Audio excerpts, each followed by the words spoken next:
She got one knee over the sill, and the rose trellis took her weight with a low, complaining creak. The room behind her was wrong. Constance Vere had known it for at least 4 breaths now, since the moment her hand brushed the brass corner of a man's shaving stand instead of the bookcase she had rehearsed in her head. Wrong room, wrong floor, wrong wing entirely. She did not let herself stop to consider what that meant. She slid the small leather portfolio more securely against her ribs, gripped the trellis, and lowered her right boot toward the next strut of green wood and twisted iron. Ravenbury's roses had not yet bloomed in May, but the canes were thick enough to bite through her glove. Good. She wanted them to bite. Pain meant grip. Grip meant escape. Escape meant the deed inside her bodice survived the night. A hand closed around her wrist. It did not pull. It did not shake. It simply closed, fingers warm and absolute. The kind of grip a man uses when he has lifted heavy things all his life and has stopped being surprised by his own strength. She froze on the trellis, with her own pulse loud in her ear. "Wrong room," she whispered. He did not let go. The hand at her wrist did not adjust. It did not press. It simply remained, heavy and warm and patient, as though its owner had decided, at the moment of contact, that he was not in any particular hurry to learn what he had caught. Constance felt the cold spring air between her shoulder blades and the answering heat of his palm at the cuff of her glove, and, beneath both, the small hard rectangle of folded paper at her sternum. Her breath came very level. She had taught herself, since girlhood, to breathe level when she was afraid. Sir Henry had said it was the first lesson of any difficult morning, and most evenings, and the entirety of small hours. "That," said a voice above her, quiet, unrushed, "is becoming clear." The candlelight from inside fell across the back of her wrist and turned her glove the color of weak tea. She tilted her face up only as far as she had to. He was leaning out of the casement window in his shirt sleeves, no coat, no cravat, his dark hair falling forward over a face she recognized from a portrait in the front hall, and one frosted afternoon 9 years ago in the Hyde Park ride. Adrian Bramwell, 6th Duke of Ravenbury, had grown into his shoulders. His eyes, grey, level, unhurried, were the same. "Your Grace," she said, "if you would be so kind as to release my arm, I shall remove myself from your trellis and your evening, and we may both pretend this did not occur." "No." "It is 1 syllable. You could revise." "I could." He did not. She tried, very lightly, to twist. His grip adjusted without tightening. The man was not hurting her. He was simply not negotiating. "Inside," he said. "I beg your pardon?" "Inside, please." It was the please that made her angry. Refusal would have been simpler. Please meant he expected to be obeyed because he had asked nicely, which was the most dangerous expectation a duke could hold over a stranger on a trellis at 1 o'clock in the morning. Constance considered the rose canes, the gravel 2 stories below, and the precise weight of the portfolio at her ribs. She had calculated this descent for 36 hours. Climbing back up was not in the plan. But she had also been raised to read men quickly, and the man holding her wrist had not yet shouted, not yet rung for a footman, not yet asked her name. He was waiting. A duke who waited had decided she was worth waiting for. She set her jaw.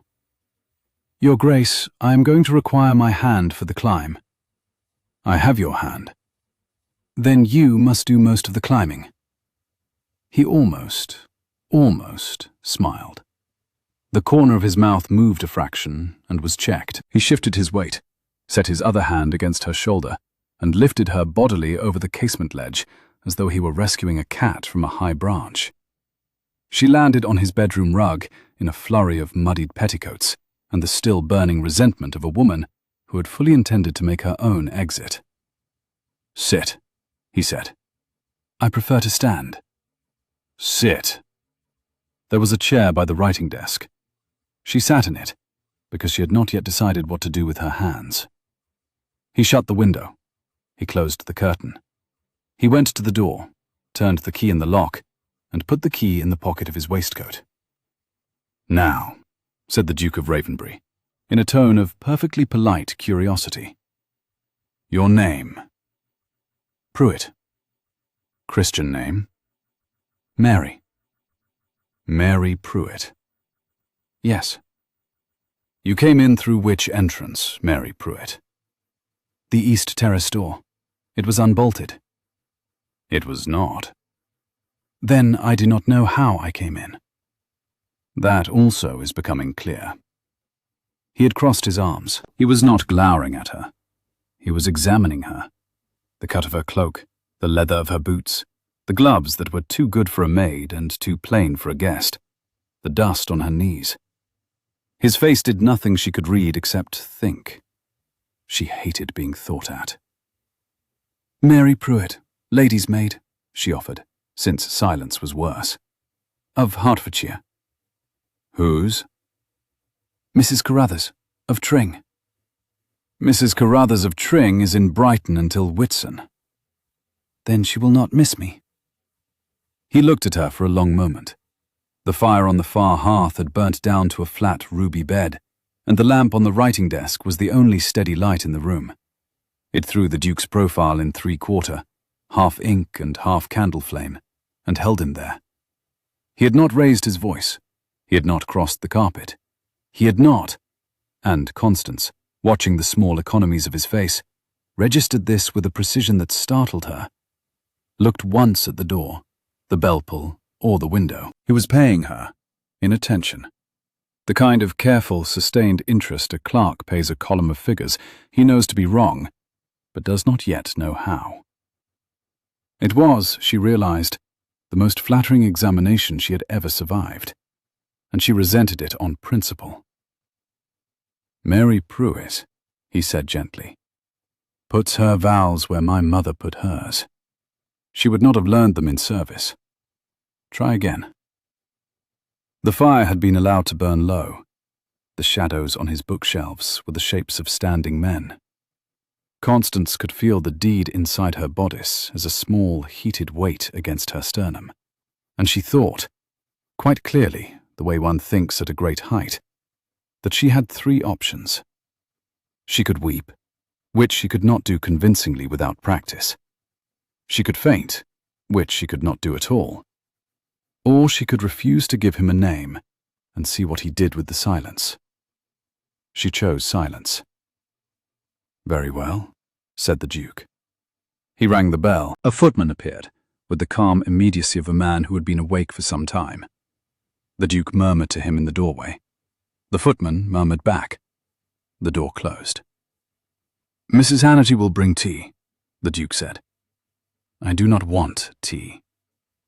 "It is not for what you want. It is to give my housekeeper a reason to be on this corridor at 1 in the morning, so that I may sit alone with you for a quarter of an hour without ruining you in the process. Drink it slowly." Constance, who had been prepared for almost any threat, was not prepared for this one. He had reached, instinctively, for her reputation before her wrists. The understanding sat in her chest like a swallowed coin. "You are being kind," she said, and was surprised to hear that her voice had gone flat. "I am being thorough," he said. "Kindness has not yet been determined." He sat at the writing desk, drew the brass desk lamp closer, and turned the wick up another half-inch. The yellow light pooled across the blotter and across the back of his hands. His sleeves were rolled to the elbow. There was a smear of ink on the inside of his forearm, and a smear of fatigue under each grey eye. He had been working when he heard her in the wrong room. He had been working at 1 o'clock on the night of his own ball, while 3 counties' worth of guests laughed downstairs, and his orchestra played the second cotillion. The brass lamp had not been lit for show. It had been lit for ledgers. He pushed an open folio toward her without rising. "This is the Ravenbury home farm account for the last 4 quarters, he said.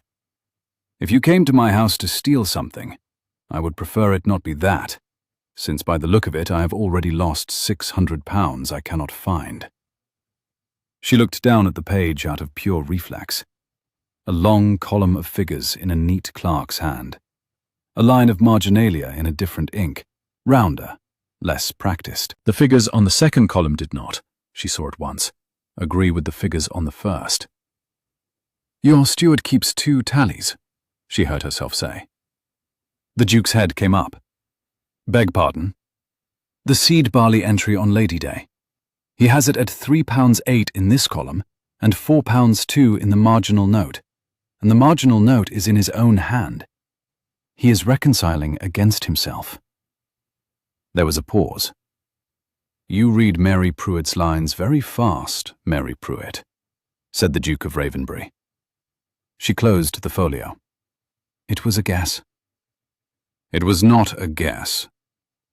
The footman returned with the tea tray, and a discreet, grey-haired woman in a black dress, who set the tray down, set the door open by half an inch, and stationed herself in the corridor with the placid alertness of a guard who has been a guard since before either of them was born. The Duke did not look at her. Constance did not need to. They both understood the geometry now. Locked door, then half-open door. Ruin avoided by 2 inches. He poured the tea himself. He pushed the cup toward her. He did not speak again for nearly a full minute. The clock on the mantelpiece, gilt and inoffensive, marked 1:20. "Mary Pruitt," he said at last, "I will give you the rest of the night to think. There is a small antechamber off this room. Mrs. Hannity will sit in it with you, on the other side of the door, and she will be perfectly comfortable, and so will you. In the morning, when I have slept and you have slept, I will ask you again. If you give me the same answer, I will send for a magistrate, and his question will be less polite than mine.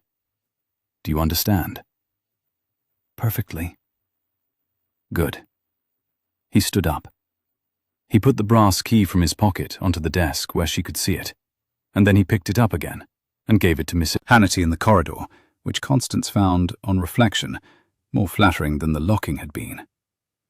"One more question," he said, with his hand on the door. "Ask. Did you mean to take anything from this house?" "Yes." "What?" "Nothing of yours." His grey eyes rested on her face. Whatever he was reading there, he did not interrupt himself to share. He inclined his head, not a bow, not a dismissal, the small, precise gesture of a man who is deferring an argument because he intends to win it later, and went out. She heard the bolt of the antechamber door slide. She heard Mrs. Hannity settle into a chair.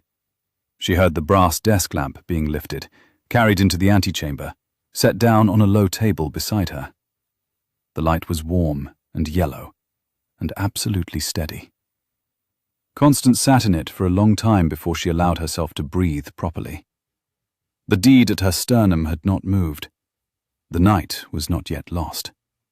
She had until breakfast to decide whether to give him her name. The lamp burned with a small, faithful sound. The wick made the faintest hiss when it drew on the oil. The brass collar, warmed by the flame, gave off a scent that was almost vanilla and not quite metal. Outside the antechamber window, the night was the dense, country dark of a hall set in 500 acres of its own park, and the river below the lawn ran on without comment. A clock somewhere in the house struck 2. Then, after a careful interval, the half. Constance noticed for the first time that the clock at Ravenbury was very slightly slow. Pip's small claws ticked across the parquet on the other side of the door, paused, and went away again. Mrs. Hannity, in her chair, did not look up from her knitting. She was working, Constance saw, on a sock for a child whose foot she had measured against her own forearm. She did not sleep. She could have. The little settee in the antechamber was kinder than her bed at home, and Mrs. Hannity, who had appointed herself to a chair 4 feet away and a knitting bag at her feet, had the gift of being silently present without watching. But Constance had not climbed a trellis at midnight in order to lie down, and she had not given a false name in order to forget what was true. She sat upright, with her knees drawn under her cloak, and the brass lamp throwing her own shadow onto the wall like a second self. She thought about her father. He had been gone 3 Aprils now. Sir Henry had slipped from her on a slow spring fever, in his own bed, with her hand under his, and his other hand still resting on the rim of a teacup he had not finished. Sir Henry Vere had been, she made herself say it, in her head, because she had not used the word often enough since he was lost. A reasonable man. He had borne his last fever the way he had borne his small estate and his unfortunate younger brother, and his middle-aged delight in finally having a daughter who liked horses, with patience, particularity, and a dry sense of his own absurdity. His last clear sentence had been a whispered instruction. "Connie," he had said, with the careful diction of a man refusing to die untidily. "The deed of trust on the Cheriton Dower House. Ravenbury has it. Your uncle put it in his hand last summer. Do not let your aunt sell what is not hers." She had whispered back, "I won't, Papa." His next sentence, 20 minutes later, had been about toast. The Cheriton Dower House had been her mother's. It would, by the deed, be Constance's the moment she married or turned 30, whichever came first. Her aunt, who had been managing matters of the estate since Constance was 16, had told the family solicitor with great regret that the deed could not be found, and very probably had never existed. Constance was 26. She had 9 months left. Her aunt had a buyer. She had written twice to the steward of Ravenbury Hall, Mr. Pell, asking, with all proper humility, whether the late Duke of Ravenbury had taken charge of any document belonging to Sir Henry Vere of Hertfordshire. "Madam," Mr. Pell had replied twice, "no such document exists in the Ravenbury archive." The third letter she wrote, he had not answered. The silence, she thought now, had been its own confession. A steward who refuses a third letter is a steward who knows the second one was a lie. So she had borrowed a maid's plain cloak, read every map of the hall the village librarian could lend her, befriended the second under-gardener's daughter in the village inn under a false name, and learned where in the east wing the late Duke's private papers were stored, and which window had a trellis. She had counted, on her 2 midnight reconnaissance walks past the orchard wall, 3 windows from the chapel side. She had counted 3. The east wing began at the chapel. The window with the trellis was 3 down. It was 3 down. It had been 3 down. Except the chapel had been re-roofed last autumn, and the new gable had eaten 1 window's worth of wall, and Constance, careful, particular Constance, had counted 3 from the wrong landmark. She had climbed into the Duke's bedroom. She had not taken anything from his bedroom. The deed she had come for was already in her possession. She had retrieved it from the late Duke's locked study at the far end of the same corridor, a study that had been left untouched, Mrs. Hannity had said to the under-gardener's daughter in the inn, out of respect for his late lordship, as if respect could be a lock. The deed had been in a drawer marked Vere, in a folder marked Vere, in a clerk's pristine copperplate that proved her father had not been the kind of man whose papers were difficult to find. She had folded it, once, twice, and pressed it inside her bodice, and she had walked back along the corridor, and she had, counting backwards now, entered, by mistake, the wrong door. A door, she had whispered to herself on the trellis, that had refused to be the right door for any reason she could articulate to a magistrate. She put her cheek against the back of the settee and felt the deed in its place. "What will he do?" she whispered to no one. The brass lamp did not answer. If she gave Adrian Bramwell her name in the morning, he would have several options. He could believe her. He could pretend to believe her and quietly send for her aunt. He could refuse to believe her and demand the deed for examination, and she would, in good conscience, hand it to him because the deed was either valid or it was not, and a man who kept his own ledgers at 1 in the morning was not a man who would steal a paper from a stranger. Probably. Possibly. Or she could refuse to give him her name and let him send for the magistrate, and at the magistrate be told by her aunt's solicitor that Constance Vere of Ashurst had been seen in the village under another name. It would be the end of everything, she whispered, and the words demanded a kind of honesty she had been avoiding all night. The end of the deed. The end of the dower house. The end, probably, in the polite imagination of 3 counties, of Constance herself. The brass lamp made a small stutter. Mrs. Hannity, without looking, leaned over and trimmed the wick. The light steadied. By 4 o'clock, Constance had decided. She had not decided rationally.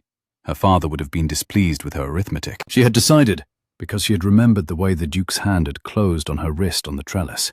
Warm, absolute, not crushing.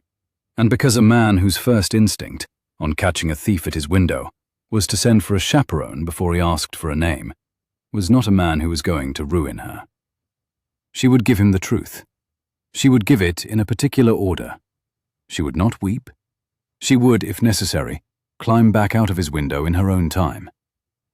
Mrs. Hannity, without raising her head from her knitting, said, "You'll want to lie down, miss.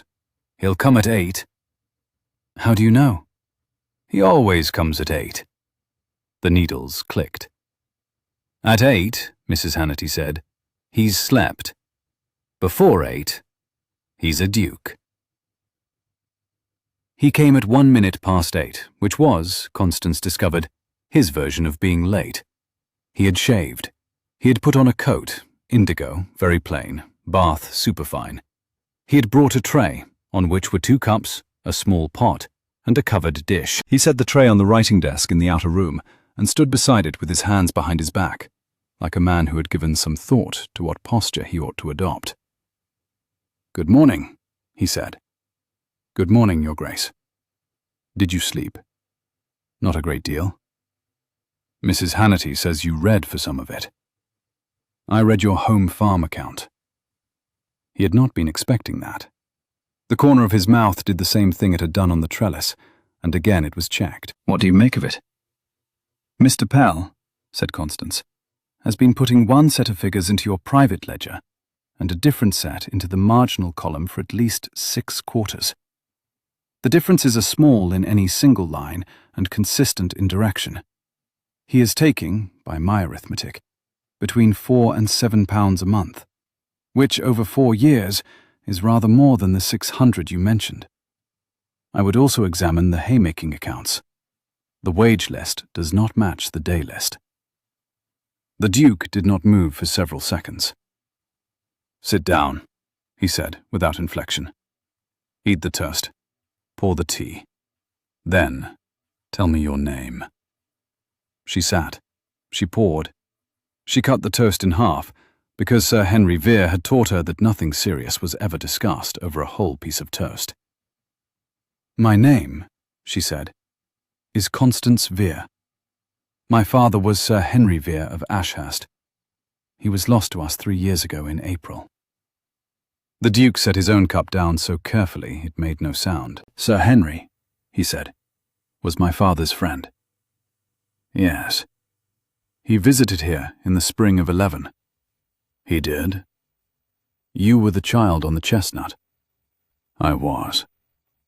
He let out a single short breath. It was not a laugh. "Constance," he said, and stopped, and looked at her as though he were rearranging something behind his face. "What did you come for?"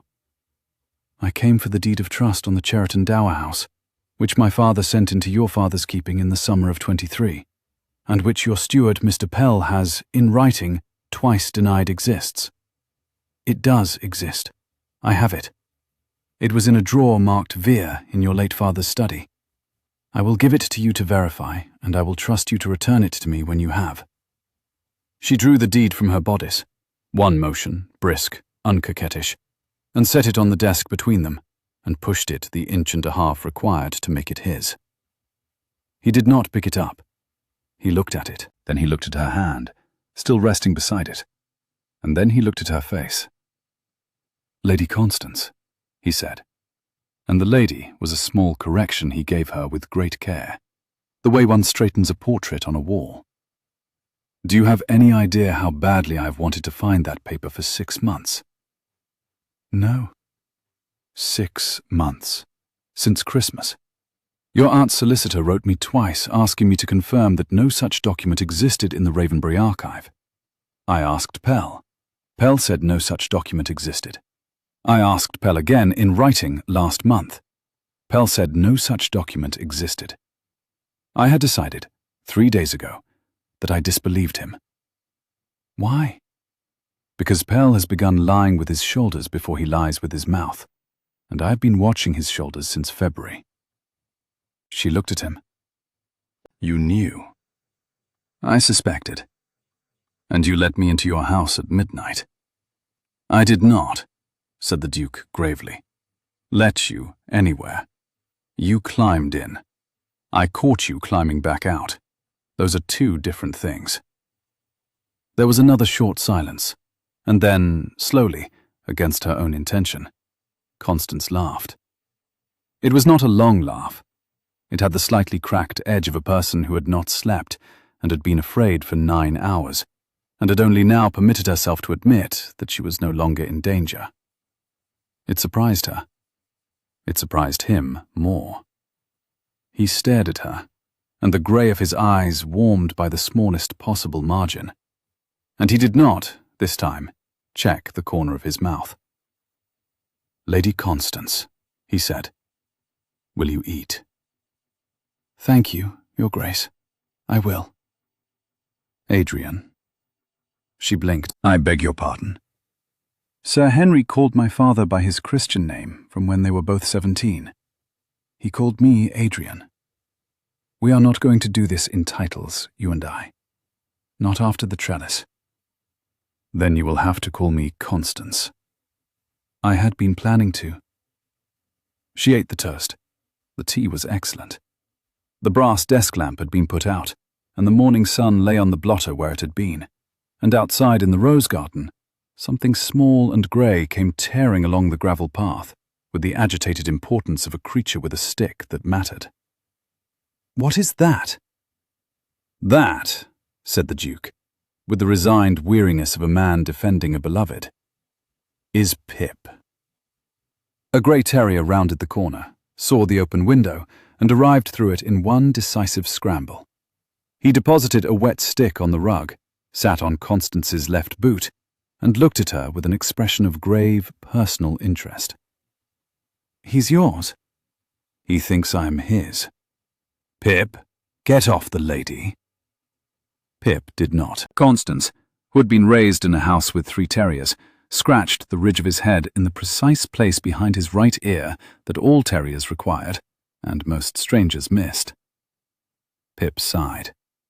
He laid his chin on her boot. Well, said the Duke. He has good judgment, said Constance. He does, occasionally. He picked up the deed at last. He read it with the unhurried particular attention he had given the home farm account. He folded it. He laid it back down between them. This is in order, he said. I will have Hartwell, my own solicitor, not Pell's brother, examine it formally this afternoon. By the end of the week, the Cheriton Dower House will be returned to your possession. Your aunt will be informed, by Hartwell, in writing. Thank you. It is not gratitude. It is a debt my house owes yours. Pell is a separate matter. I will deal with him today. Adrian. He looked up. It was the first time she had used the name. He found it remarkable enough to be still for it. Pell, she said, will not deal cleanly. He has a brother-in-law who is a magistrate in this county. He will know by mid-morning that I am here. He will go to the magistrate.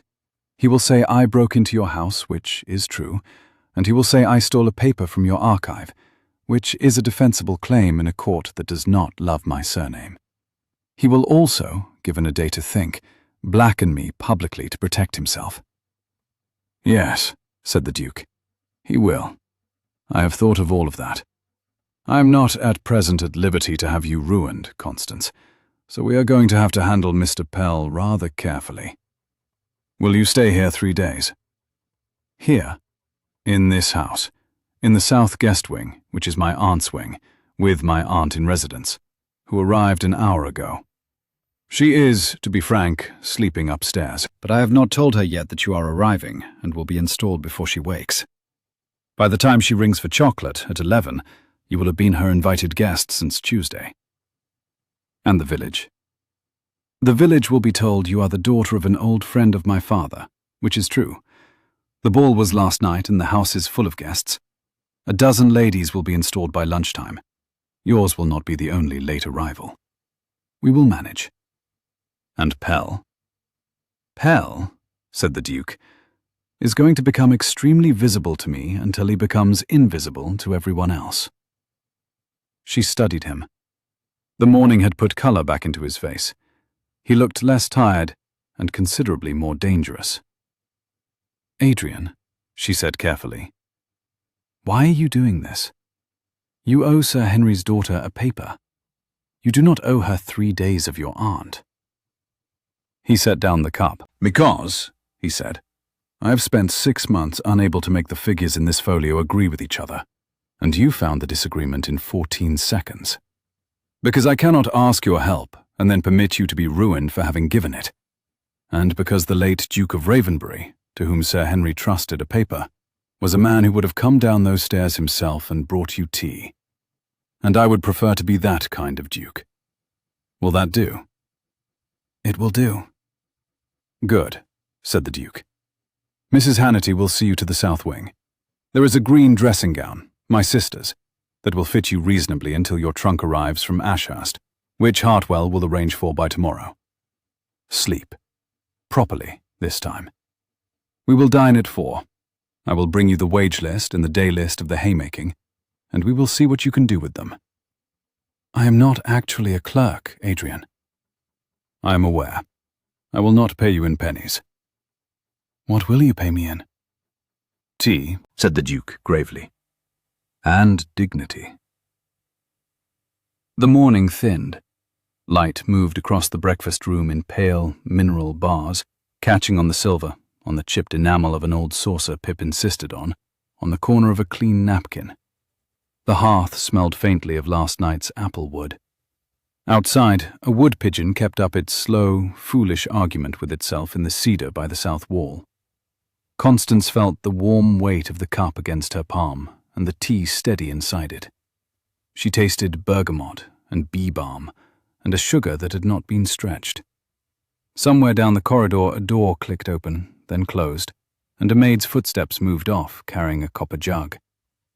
The hall had begun the work of the day around her without comment, the way a horse will breathe through a cold morning. By that afternoon, the south wing had been opened, the green dressing gown had been delivered, and Pip had selected, against the Duke's authority, the foot of Constance's borrowed bed as his official sleeping post. Mrs. Hannity had brought up a tray, 3 silver pins, and the calm announcement that the Duke's aunt, Lady Aurelia Bramwell, was now informed of the dear Vere girl's arrival, and was charmed. Constance, who had never been called the dear Vere girl by anyone, took the tray and the deed receipt Hartwell had left her, and sat at the small writing desk by the window, in her green wrap with the spring sun on her hands, and tried to think clearly. She did not, at first, succeed. The morning had gone too well. Adrian Bramwell had not been any of the dukes she had prepared for. He had not been pompous. He had not been seducible. He had not been cruel. He had not, even briefly, been stupid. He had simply paid attention to her hands, to her arithmetic, to the small slip of Adrian on her tongue, with the steady accuracy of a man who paid attention to everything, because that was how his land kept producing crops, and his tenants kept paying their rents, and his sister's terrier kept being fed at the right hour. He had also, she realized, been 27 hours from working through a problem he had not been able to solve, and she had handed him a piece of it in 14 seconds, and he had not been embarrassed. He had been pleased. It was a long time since anyone had been pleased to be corrected by Constance Vere. She was halfway through the haymaking day list. It was, indeed, 3 men short of the wage list every Friday, when there was a low scratch at her door. "Come." Adrian opened the door 6 inches. Pip got up off the bed and went to him. "My aunt," he said, "is asking after you." Are you equal to a 15-minute call? Now? In 10 minutes. I will accompany you. She is a gentle creature, but she is keen, and she is going to remember you. We need her to remember you favorably. What does favorably entail? Telling her that you used to have a chestnut pony called Cricket, and that Sir Henry held the pony's bridle, and that I, on that visit, fell off Cricket into a horse trough. None of this is invented. All of it is in her diary.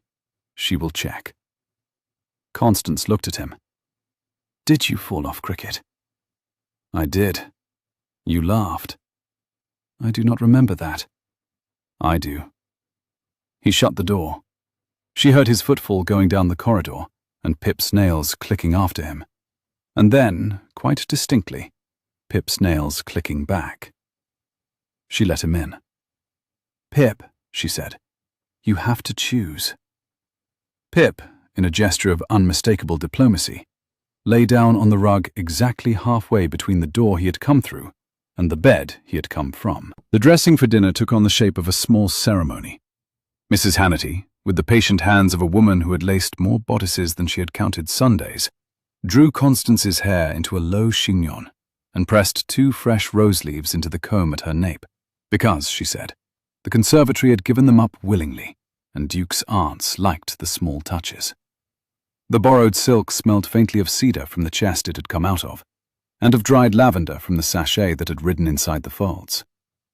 The hem brushed Constance's ankle when she stood, a low, dry whisper of a sound, and she discovered, with a private smile, that the colour of the dress, a deep, river-shadowed green, was almost exactly the green of the wrap she had not yet stopped wearing in private.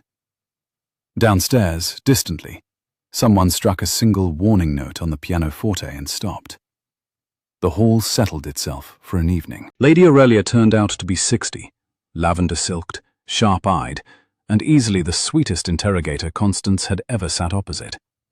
Within 4 minutes, she had confirmed Cricket, the horse trough, Sir Henry's preferred cigar, and Adrian's regrettable habit at 8 years old of bringing live frogs into the music room.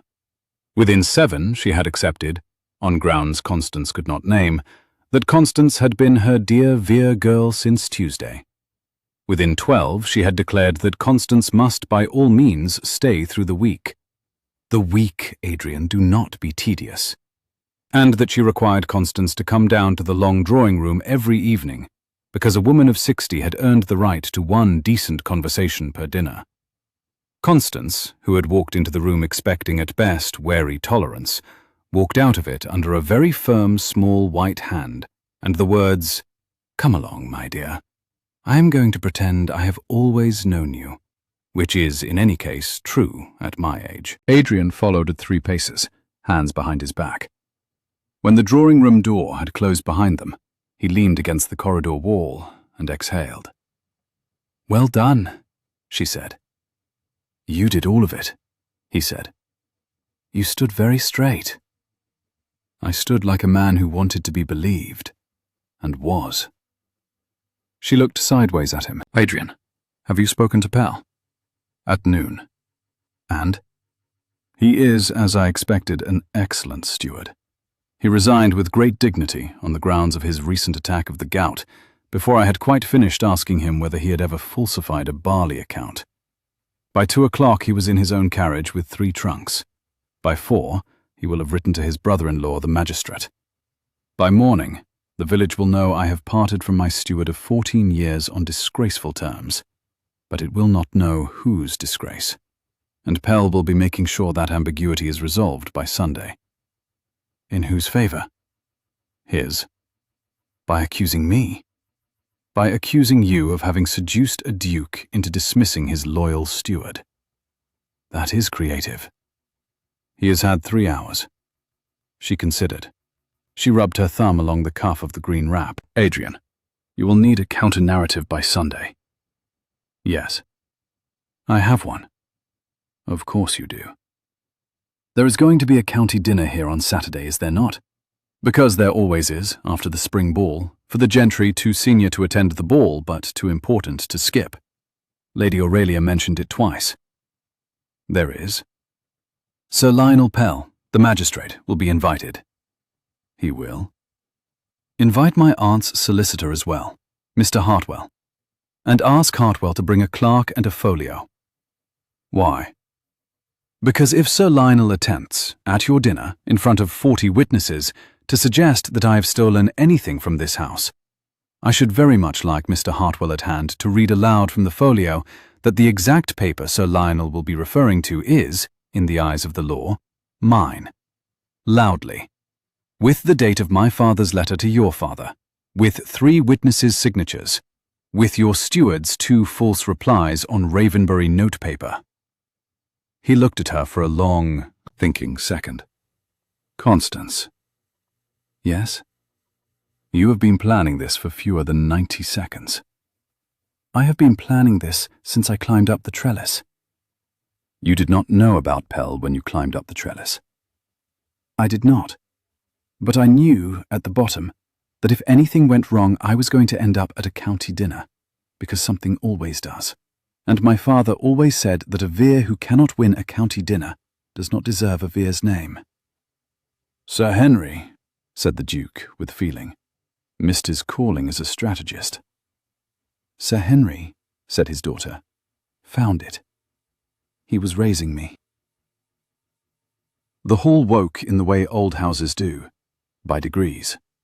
First the kitchen flue, then the scullery pump with its low brass cough, then a maid's barefooted run along the back stair, then her boots, then the long, careful drag of curtains being opened in rooms still empty of their people. Constance learned the order of these small noises the way a traveller learns the order of a new bell tower.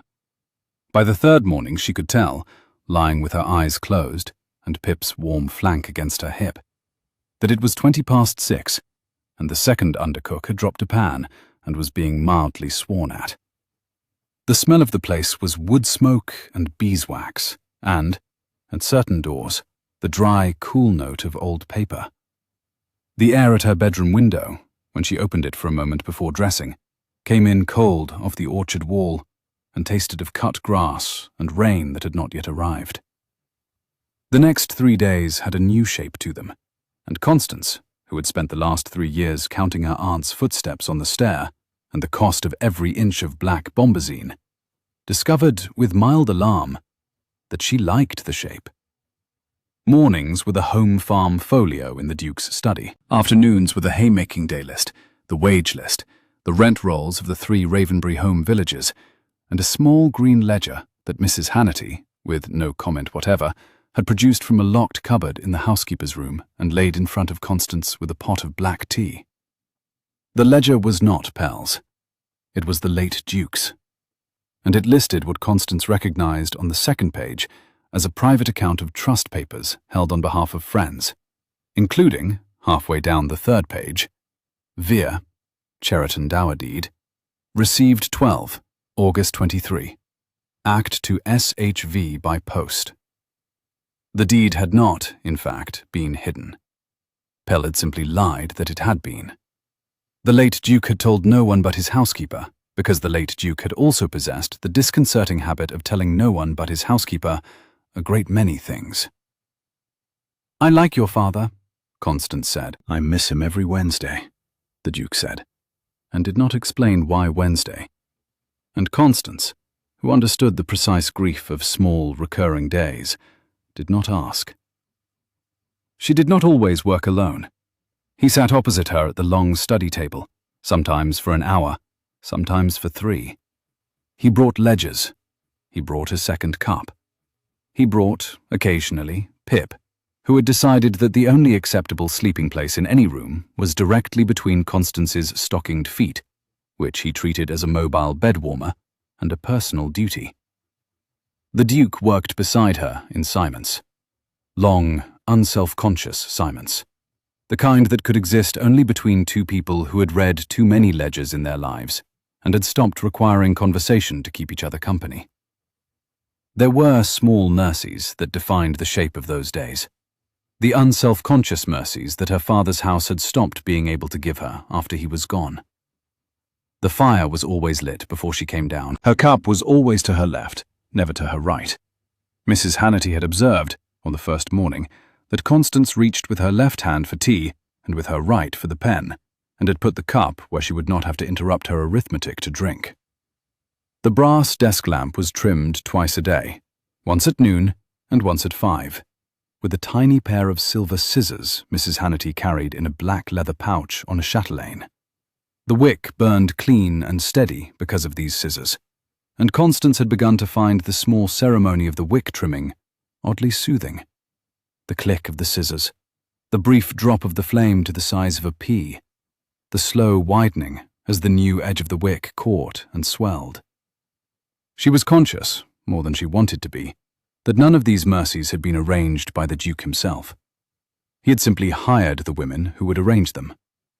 She found this more flattering, on balance, than any direct attention he could have paid her. A man who had made his house comfortable to live in by the careful selection of women like Mrs. Hannity was a man who, when he was good without making a performance of it. She thought about that on the second evening, when Adrian was away in the home village dealing with the tenant's burst dam, and she sat alone at the long study table in the green wrap with the brass lamp and the open ledger. She had reached the end of an entire afternoon's column of figures without once needing to ask anyone for anything. Her father, in a quiet stretch of his last summer, had said to her, over a similar table with a similar lamp, "Connie, the test of a household is not whether the master is generous in his presence. It is whether the household functions when he is not in it." Sir Henry had said many things in his last summer. She had, since being lost from him, played the sayings over in her head like a habit, sometimes for comfort, sometimes for guidance, sometimes for the specific small ache of his voice, which she could already feel the edges of beginning to wear. Tonight, in Adrian's absent house, she heard the saying again and understood, with a clarity that startled her, that the test had been passed. It was not a flattering thought to entertain about a man one had known for 60 hours. She closed the ledger. She put both hands flat on its leather cover and held them there until the heat of her own palms warmed the grain. When they did speak, it was mostly the work. "Look at this entry. That column is wrong by 3. I do not believe Pell wrote this in February. The loop on his G changes. But occasionally—" "Constance? You have ink on your cheek." "I always have ink on my cheek. Sir Henry said it was the visible evidence of my mind being improperly employed." "It suits you." She had looked up then. He had not been looking at her cheek. He had been looking at her mouth, and he had immediately, like a man who had heard himself mid-sentence, returned his eyes to the page in front of him and turned over a leaf. "You were saying about February," she had said. "I was saying," said the Duke in a steadier tone, "that Pell has been a thief for at least a year, possibly 2. 2 1/4. Constance. You are making a list of his lies in the margin of my private ledger. I will copy them out fair and burn the page." "Do not. I want to keep them. They are very neat." She had bent her head over the ledger again, and her cheek had gone, against her own will, slightly warm, and Pip, who never missed anything, had thumped his tail twice on her left foot in approval. A note arrived on Friday morning that Constance had not been expecting. It was sealed with a smear of black wax pressed by an unfamiliar signet, addressed to her at Ravenbury in a hand she did not know, and delivered into Mrs. Hannity's keeping by a boy from the home village who had refused to give his name. Mrs. Hannity, against her own preference, had brought it up with the breakfast tray. Constance opened it, standing at the window in a square of cool May light. The note was 3 lines.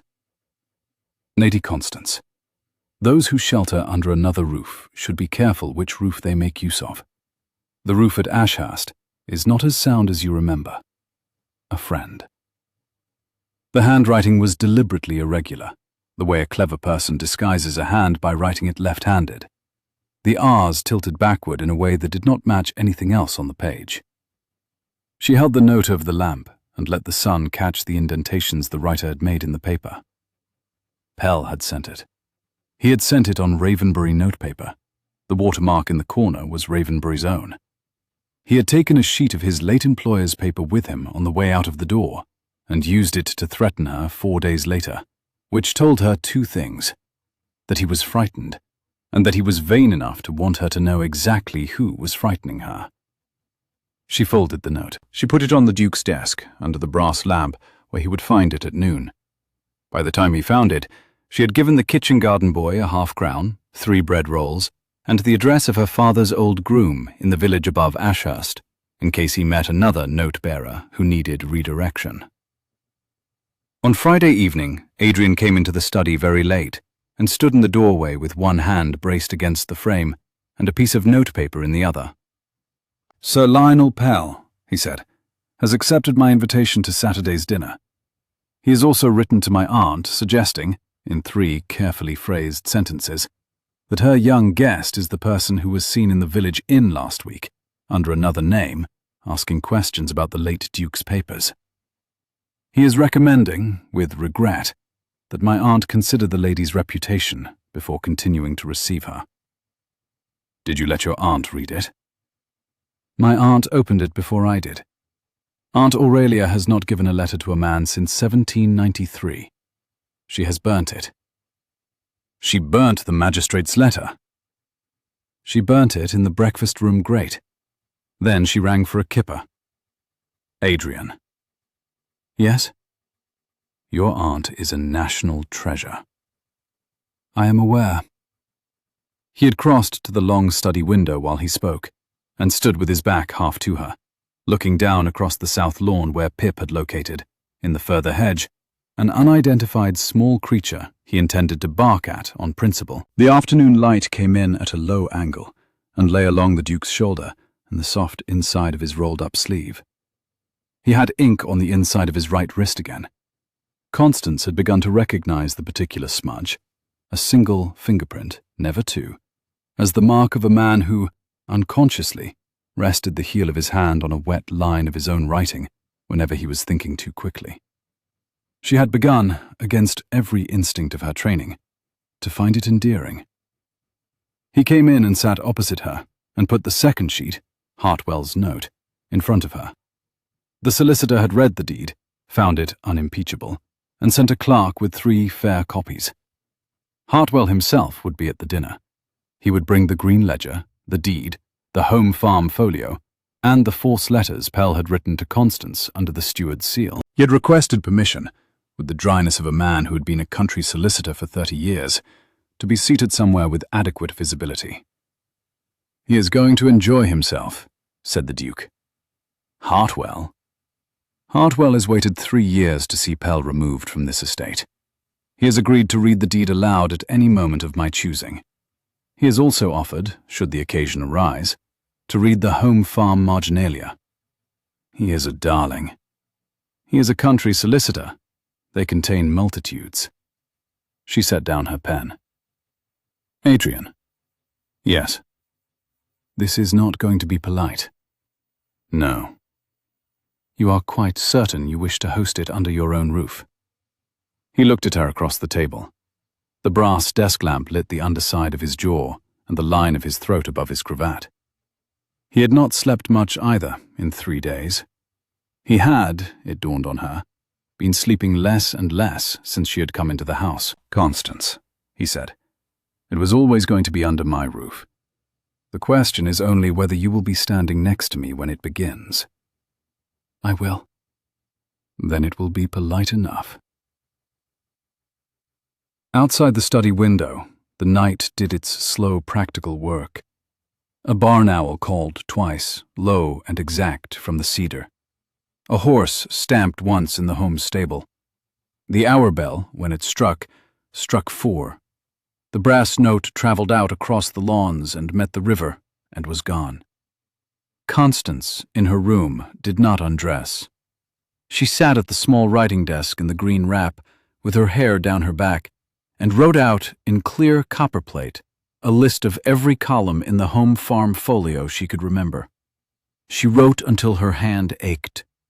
Then she trimmed the wick of her candle with the small steel scissors Mrs. Hannity had laid beside it, blew out the flame, and watched the dark gather along the carpet from the fender to the door.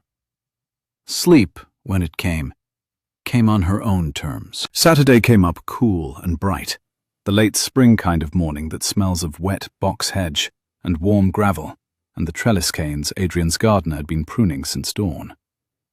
Constance woke before the bells of the home village church had rung 6. She lay very still on her back in the green wrap and looked at the cornicing of her borrowed bedroom, vine and wheat ear, and a small repeating ribbon, and counted the number of breaths she could draw before her chest did the small, involuntary catch she had learned to recognize as anticipatory fear. She got to 9. Sir Henry had said that the morning of any difficult evening should begin with 1 hour of doing something that has nothing to do with the evening.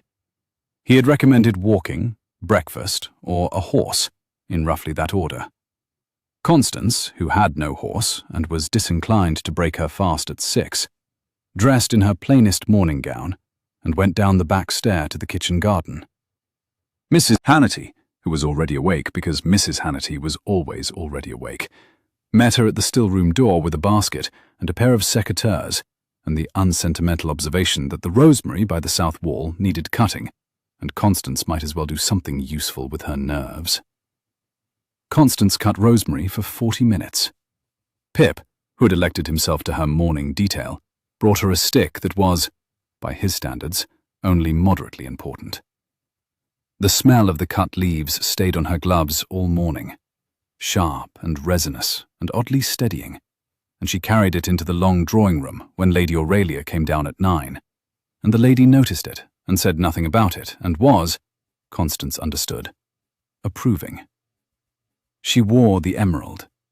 It was the only ball gown her aunt had not packed when Constance left Ashurst with one valise and a story about a christening. Her father's final maid, Bessie, had pressed it into Constance's trunk in defiance of the household, with the words, "If you are going to be ruined by your aunt for this, miss, you might as well be ruined in green." Bessie had been right. The deep green silk took the candlelight at the dining-room sideboard and gave it back warmer than it had arrived.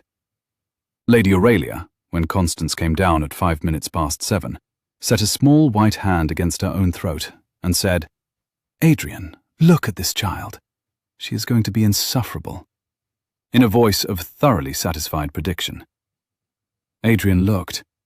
He did not, this time, immediately return his eyes to anything else. "Lady Constance," he said, and the formality was for the watching butler and the watching aunt and the staircase that had ears. "May I take you in?" "Your Grace." He took her in. The dining room at Ravenbury was 40 feet long, 2 fireplaces, 3 chandeliers, and tonight 36 guests, including the Bishop of Wexbury, the Lord Lieutenant of the county, 2 viscounts who had known Sir Henry, 3 matrons who had not, the local doctor, 2 MPs, the rector, Lady Aurelia, Hartwell with his folio at his elbow under the rim of the table, and, at the place Constance had asked Adrian to put him, Sir Lionel Pell, J.P., magistrate of the county, 2 seats down from her on the opposite side, in the perfect line of sight for what was to come. Sir Lionel was tall. Sir Lionel was handsome in the way that men are who have spent 30 years being assured that they are handsome. His coat was claret, his cravat was excellent, his smile was already practiced, when Adrian led Constance past him and seated her on his own right, and Sir Lionel inclined his head at her with the polished, condescending warmth of a magistrate who has been told, by his brother-in-law, that the woman in front of him is a fortune hunter and ought to be reduced before the soup. Constance smiled at him with her father's smile. Sir Henry Vere had had a particular way, when a man at table had been rude to him, of smiling as though the man had said something unintentionally charming. It had wounded more men than it had ever flattered. Constance had been practicing it in front of her looking-glass since she was 12. She set her hands very lightly along the rim of her wine-glass, and, from the corner of her eye, took the measure of him. Sir Lionel sat with the easy expansion of a man who believed himself the second most important person at the table, and was content to wait until the Duke had finished his soup before correcting that arrangement. His claret coat had been cut, she noticed, by the same London tailor who had cut her uncle's. His cravat had been pinned with a paste sapphire that was slightly too large. He had small, clever, ungenerous hands. He had laid one of them flat on the cloth beside his glass, as a man does who is preparing to make a point. "Sir Lionel," she said, "I believe you knew my father." "Lady Constance, my dear lady, I had not the honour." "Strange. He spoke of you. He once described you to me in a single sentence." "Indeed?" "Indeed." She did not tell him the sentence. She let it sit between them through the first remove. She watched Sir Lionel try to ask, without asking, what the sentence had been. Hartwell, 3 seats up, tucked his folio more firmly against his knee. The first remove was clear soup. The second was a salmon. By the third remove, Sir Lionel had reached his courage point, or possibly his second glass of claret. He turned, with leisurely confidence, to Lady Aurelia, 2 seats above Constance. "Dear Lady Aurelia," he said, in the carrying voice of a man who has decided that his audience is not the lady at his elbow, but the table at large. "I confess myself in an awkward position. As magistrate, I have received certain, intelligences about the recent troubles of dear Adrian's house. Intelligences I would not normally repeat in company, except that they touch upon a guest now seated at this very table." The conversation up and down the room thinned, in the way conversation thins at a country dinner when one voice rises, and the others, like horses sensing weather, lift their heads. "Sir Lionel," said Lady Aurelia, with the composure of a woman who had burnt his letter that morning. "Do go on." "Dear lady, I must, with the utmost reluctance, mention that the lady on Adrian's right was seen, I have it on the assurance of 3 separate parties, at the village inn 10 days ago, under a name not her own, asking specific questions about the personal papers of our late Duke.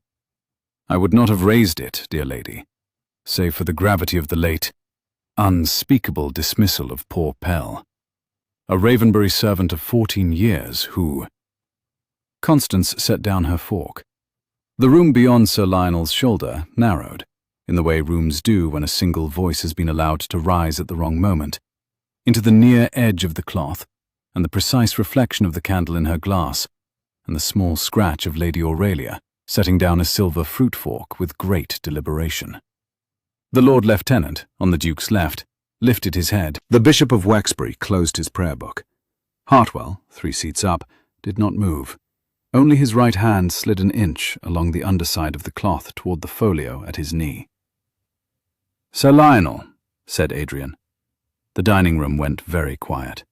It was not what Adrian had said, only the man's name. It was the way he had said it. The Duke of Ravenbury had turned very slightly in his chair, and was looking at Sir Lionel with the steady, polite attention of a man inspecting a piece of cracked glass. "Sir Lionel," he said again, "before you continue, I wonder whether you would do me the kindness of allowing my aunt's solicitor, Mr. Hartwell, on whose other side you have been seated all evening, to clarify the matter for the table. He has been good enough to bring the relevant documents." Hartwell stood. Hartwell, in life, was a small grey man who looked like a recently retired schoolmaster and had a voice meant for sermons and difficult wills. He laid the folio on the white cloth between 2 candelabra. He opened it. "With Lady Aurelia's leave," he said. "Granted," said Lady Aurelia, who was eating a peach. "With his lordship's leave." "Granted," said Adrian. "With Lady Constance's leave." "Granted, Mr. Hartwell." Hartwell, who was enjoying himself rather more than was strictly seemly, laid out 3 papers in the precise manner of a man dealing whist hands. He held up the first. "This," he said in his sermon voice, "is the deed of trust on the Cheriton Dower House, executed under the late Sir Henry Vere of Ashurst on the 12th of August in the year 23.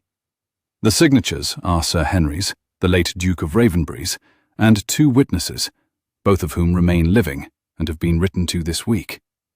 By the terms of the deed, the Dower House is the property of the present Lady Constance Vere upon her marriage or her 30th birthday.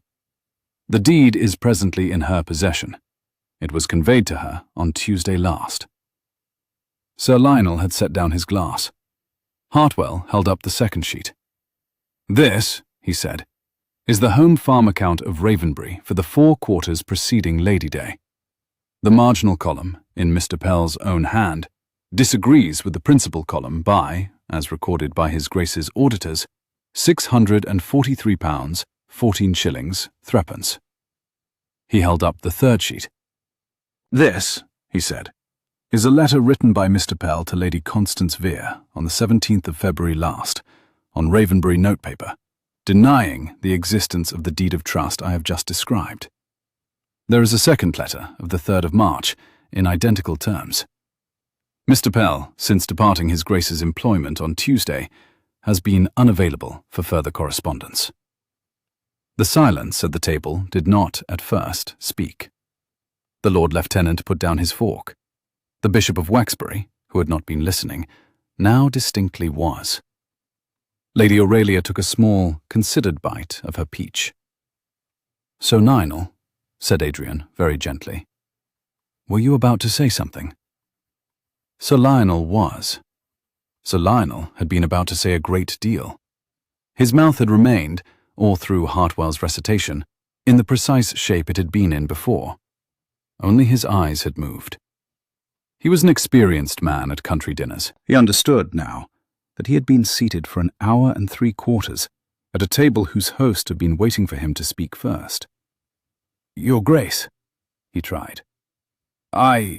Naturally, in the interests of justice." "Sir Lionel," said Adrian, without raising his voice, "you are a magistrate of this county. I have just heard you, in the presence of 36 witnesses, including the Lord Lieutenant and the Bishop, attempt to transfer the disgrace of your brother-in-law onto a young lady whose father was a friend of mine, and on whose behalf, incidentally, I have spent the last 3 days reconstructing the considerable theft that your brother-in-law committed against my estate, with documentary evidence which is now, I believe, on the table beside my aunt's peach." A small, contained snort went around the table from the direction of 2 of the matrons. "Your Grace, you will leave my house this evening," said Adrian, "after coffee, with the appearance of a man whose carriage has been called early. You will write me, in the morning, a letter resigning your magistracy on grounds of health. You will not pursue your brother-in-law's nonsense. You will not write to my aunt again. You will not discuss Lady Constance Vere with any human being above the rank of butler, ever, in any room, at any hour, on any subject. Are these terms acceptable to you?" Sir Lionel breathed once. "They are, Your Grace." "Capital," said Adrian. "Mr. Hartwell, may I trouble you for the salt? Aunt, the peach is excellent." "It is from the south wall," said Lady Aurelia. "I planted it." "You did not plant it. Your sister planted it." "I encouraged her." The conversation, with the swift collective relief of a room that has watched a duel resolved without a shot, lifted again into its previous pitch, and within 4 minutes, Sir Lionel Pell had been reduced from a man with a small career to a man with a small carriage, and by the end of the cheese, he was gone. Constance had not, throughout all of it, eaten one mouthful of her plate. Adrian, beside her, had not eaten his either. Under the cloth, his hand found hers. It was not quite a clasp.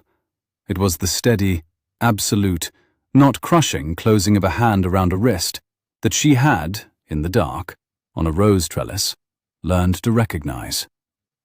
"Constance," he murmured. "Adrian, please eat something. I cannot bear to have starved you for our victory." She laughed, quietly, under the cover of the table's noise, and ate. What she ate she did not afterwards remember. The plates came and were cleared and came again. The candles in the center of the table burnt to the 3rd notch on their pricked wax measures, and were trimmed and left to burn lower. Lady Aurelia, with the steady architectural skill of a woman who had been rescuing dinner conversation since before the French Revolution, redirected the talk through the bishop's account of his visit to Salisbury, the Lord Lieutenant's quiet pleasure in his new spaniel, and the rector's moderately scandalous observation that the rector at Sheraton had been seen in a hat his wife did not approve of. The room repaired itself around them. It was the way well-bred rooms repair themselves around minor ruin, by the sheer collective decision of 40 people not to look directly at the wound until it has had time to scab. Constance felt the Duke's hand under the cloth 4 times during the 3rd remove, twice during the cheese, and once, uncoded, unmistakable, at the moment Sir Lionel rose to take his leave, when the absolute warm closing of his fingers around hers under the white linen said, "Thank you, and that was you, and I am here without speaking a syllable above the table." When she rose from her chair at the end of dinner, her knees, against her training, were not quite steady. Adrian, against any rule of escort precedence in any drawing room in England, took her arm to walk her in.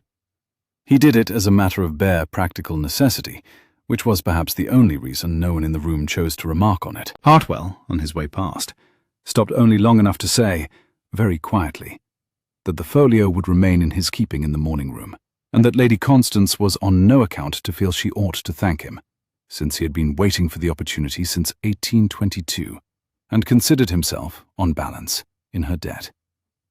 She did not thank him.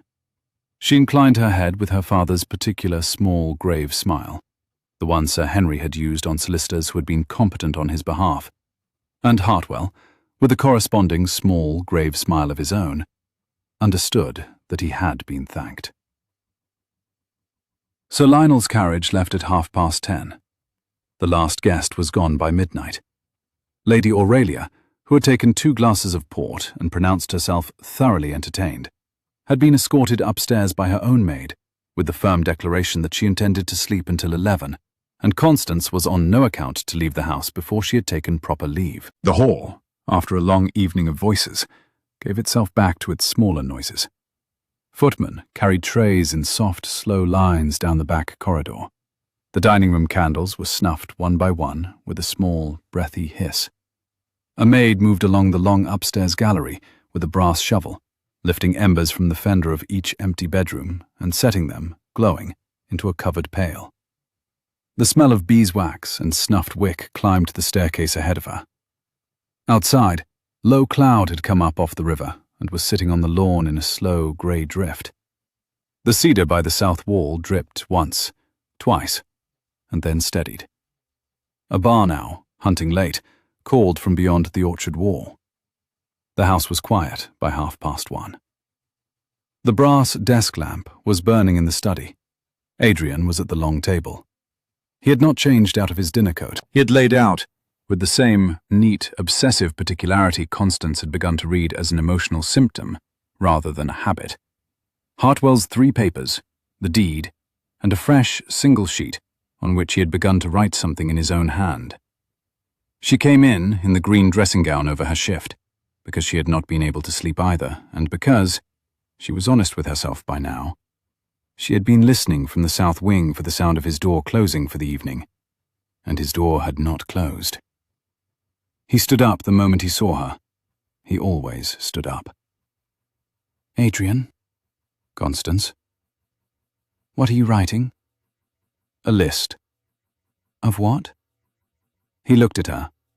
The candlelight was the colour of weak tea on his hands, and on the open ledger, and on the very slight tremor that ran along the underside of his jaw and was, as far as she could tell, the only place he allowed his exhaustion to show. "A list," he said carefully, "of the things I would like to say to you when I am no longer your host, or your patron, or the man who has been responsible for your safety for 4 days.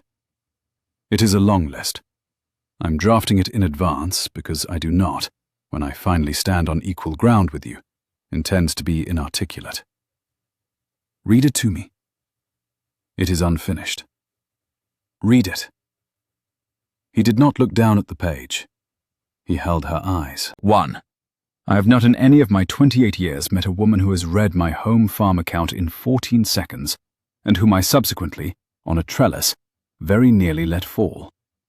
I shall not, in the next 28 years, want to meet another. 2. I do not know what I expected to feel standing beside you tonight, but it was not the certainty that the only person at my table whose opinion I cared about was sitting under my hand. 3. I would like very much to put any future county dinner of mine under your direction. 4. Constance. He had stopped on her name. She crossed the few feet of carpet to him slowly. The green wrap was not made for crossing carpets quickly. The brass desk lamp behind him was throwing his shadow long across the parquet, and she did not, just now, want to walk through it. The room smelt. She catalogued it as one catalogues the smell of one's own life without meaning to. Of beeswax candles burnt low, the green wax of his seal, the faint dry sweetness of the open cedar drawer where he kept Hartwell's papers, and the small, impossible domestic note of a kitchen garden rose that Mrs. Hannity had set in a glass on the table that morning in defiance of the season. It was the particular composite of a room that had become, in 4 days, a place where Constance had begun to think of herself as standing rather than visiting. I am here. I have been writing to your aunt. What? I have been writing to your aunt for 3 days. Hartwell has been carrying my letters. Your aunt understands, by this morning, that the dower house is yours, that her solicitor knew the deed existed, and that the magistracy of this county now, for reasons it would be tedious for her to investigate, considers Sir Lionel Pell unwell. I have asked her, in my last letter, to send your trunks, properly, not Bessie smuggling a green silk into a valise. Your wardrobe, your books, your father's signet, the chestnut mare, Cricket's granddaughter, I imagine, and, if she would be so kind, the small portrait of your mother that Sir Henry kept in his dressing room. They will arrive on Wednesday. Adrian. I have not asked you for anything, Constance. You have asked me a great deal. I have not asked the thing. She put her hand on the edge of the table. She wished, suddenly and entirely, that she had been a more frivolous woman. The kind of woman who, at this point in her life, knew what to say without needing to know what she felt. Adrian, she said, what is the thing? He came around the table. He did not touch her. He had not, since the trellis, touched her except for the closing of his hand around hers under the cloth at dinner. And even now, with the door closed and his aunt asleep and the brass desk lamp the only witness, he kept the distance he had been keeping for 3 days. And the distance was its own kind of statement. The thing, said the Duke of Ravenbury, is that I have known you for 4 days, and I have found in those 4 days that the house I have been running for 14 years has been the wrong shape, and the figures I have been keeping have been the wrong figures, and the silences I have been sitting in for 3 years, since my father was lost to the same April cough that took yours, have been the wrong silences. You walked into all of them in muddied petticoats, and you corrected the column. I would like you to stay and correct the rest of the columns. I would like you to do it as my wife. I would like you to do it on terms that are entirely yours, and I am going to enumerate those terms now, so that you may be in no doubt that I have thought about you and not about myself. Enumerate. 1. The Cheriton Dower House remains your sole property. It is not absorbed into Ravenbury. You may keep it, sell it, lease it, give it to a goddaughter, or burn it. I will not be consulted. 2. My estate accounts are open to you, in their entirety, beginning the day you say yes. There is no part of this house, this land, this title, this fortune that is concealed from you. No more locked drawers marked Veer. 3. And this is not, Constance, a clever offer. This is the one that matters. I will not, ever, decide for you behind a closed door. Whatever I think, whatever the correct course is, whatever reason the matter is urgent, I will not make you a decision and present it. I will speak first. I will listen second. I will act third, with you. That is what I am offering. Will you have it? She was crying. She had not realized she had begun. The tears were not the tears of grief, which she knew the shape of by now. they were a quite different shape, narrow and warm, and mostly relief. She wiped them on the back of her wrist. Adrian. Yes. You forgot 4. What is 4? I want Pip on the bed. The Duke of Ravenbury closed his eyes for 2 full seconds. When he opened them, the grey was wet. Yes, he said. And I want you to call the chestnut mare Cricket, even if she has another name. Yes. And I will not say I love you tonight, Adrian. I will say it when I have known you for more than 4 days, and I am not standing in your study at 1 in the morning in your sister's wrap. I will say it on a Wednesday, in daylight, somewhere boring. I will mean it. I want you to wait for it. I will wait for it. Then yes. He did then touch her. He set his hand against her cheek, just the cheek, just for a second, the same warm, absolute steadiness, and she leaned into the heel of his palm. He bent and put his mouth to her forehead, the precise point where her hair was beginning to come down, and he kept it there long enough for her to count 3 of his breaths, and for her to feel, very specifically, the corner of his smile against her hairline. Constance. You are going to need to climb out of this study now. My aunt is awake. What? My aunt is awake. I heard her bell pull. Adrian, it is 1 in the morning. My aunt has been awake since the kipper, Constance, and she is not going to be awake when she finds us in this study at 1 in the morning with the door closed. Up the back stair, quickly. You are sending me out of your study at 1 in the morning. I am sending you to your bed, in your wing, in the manner of an unmarried young lady who has not yet been formally engaged, because the engagement has not yet been announced, because I have not yet written to the Gazette. Do not give me a face. I am not giving you a face. You are. It is the face of an engaged woman, Adrian, who is being put out of her future husband's study at 1 in the morning by her future husband's own decree. It is a very becoming face, and we'll see it again tomorrow at a more proper hour. Go. She went. She did not, on her way up the back stair, look down. She had taken Pip with her, in case she needed witnesses. 6 months later, on a Wednesday in November, she said it. It was raining. It was the dull, undramatic rain that does not even stir leaves, the kind that makes drovers' coats heavy and postboys irritable. They were in the kitchen garden. Adrian was tying up the last of the rose canes for winter. Pip was carrying a stick of inappropriate size around the gravel path, with the busy importance of a creature who has been given a Job. Constance, who had come out without a hat because her hat had gone inexplicably into the boot room and not come back, was holding a coil of garden twine and observing her husband's hands at work on the trellis exactly outside the casement window of what was now their bedroom. Adrian. This is the trellis. It is. This is the exact trellis. It is. You did not mend the trellis. I did not mend the trellis. You replaced 2 canes. The trellis remains otherwise as I left it. Yes. Why? He did not turn around. He went on tying twine. Sentiment, said the Duke of Ravenbury. She set down the coil of twine.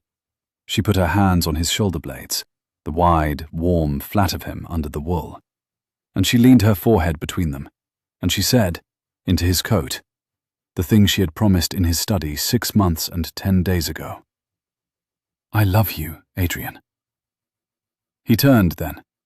He turned and set his ink-smudged, twine-rough country duke's hands on either side of her face, and he looked at her with the steady, absolute attention that he had given her on the trellis at 1 in the morning, and at the home farm folio at 8, and at the dinner table the night of Sir Lionel's quiet ruin. On a Wednesday, he said, in daylight. Somewhere boring. Somewhere very boring. In the rain.